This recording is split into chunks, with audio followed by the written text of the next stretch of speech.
নমস্কাৰ বন্ধুসকল, আজি পানী তুলিব আহিছোঁ কালী পূজাৰ বাবে।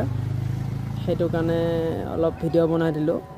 মানে জুবিন দা যিহেতু আমাৰ মাজত নাই, হ'লেও কি কৰিব, আমাৰ আমঠু জুবিন দা আমাৰ সপোন, আমাৰ আৱেগ, আমাৰ অনুভূতি। আৰু যিহেতু আমাৰ জুবিন দাই ন্যায় পোৱা নাই, ন্যায়টো পাবই লাগিব। জুবিন দা আমাৰ সপোন আছে, সদায় আমাৰ মাজত সদায় থাকিব জুবিন দা। জুবিন দা আমাৰ মাজত সদায় অমৰ হৈ থাকিব।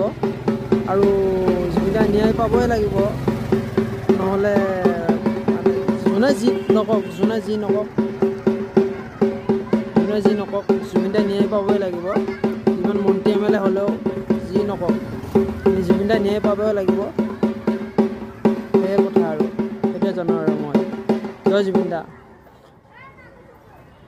এনে জুবিন দাই কৈ থৈ যোৱা নাই, মন্ত্ৰী MLA চব পাপৰে মুক্ত। সেয়ে আৰু